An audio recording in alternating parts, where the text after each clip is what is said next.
دیکھ وہ دروازے پہ کھٹکھٹاتا، جو کوئی کھولے گا تو پھر وہ اندر آئے گا، اس کے ساتھ کھانا کھائے گا، اور پھر ہم اس کے ساتھ۔ تو پہلے وہ مہمان ہوگا، پھر میزبان ہوگا ساری عمر۔ اگر ہم نے اس کو اندر آنے کی دعوت دے دی تو ہمیں خوراک وہ دیتا رہے گا، وہ کھلاتا رہے گا، ہم اس کے ساتھ کھائیں۔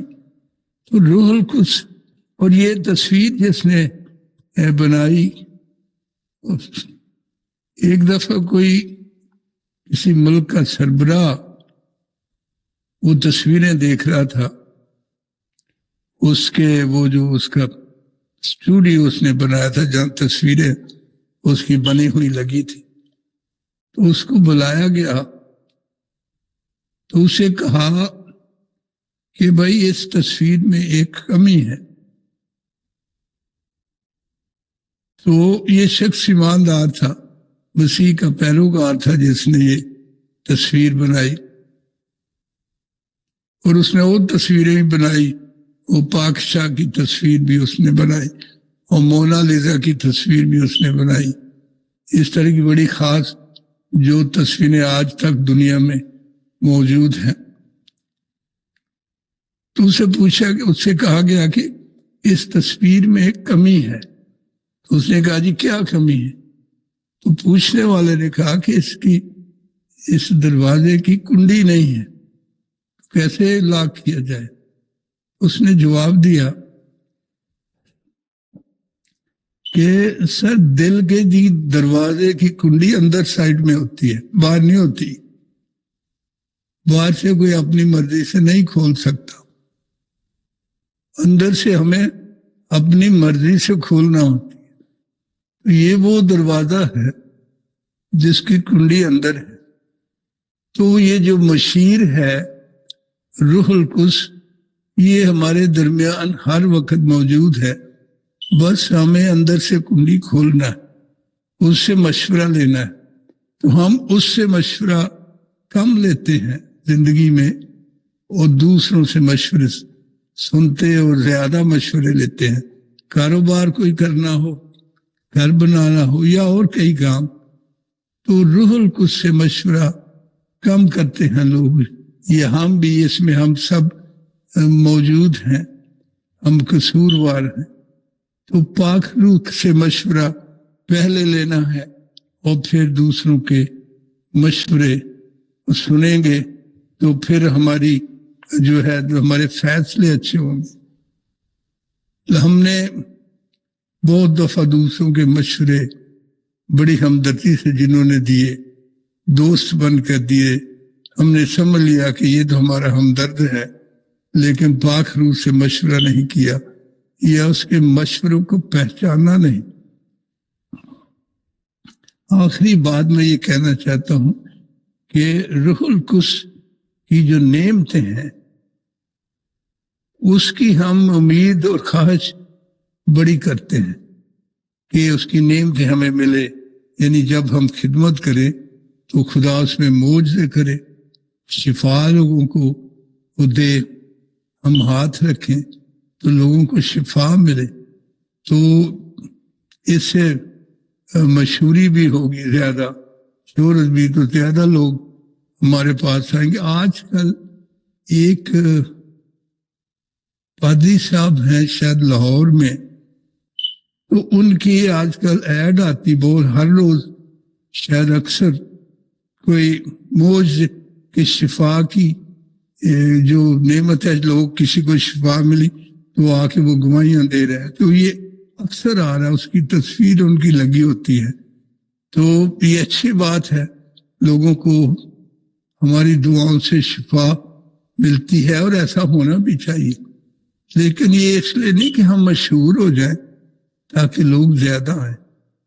تو روح القدس مدد کرتا ہے، تو ہمیں پہچان کی روح بھی مانگنا ہے، یہ روح القدس کی ایک نعمت ہے، اسپرٹ آف ڈسرننگ، پہچان کرنے کی۔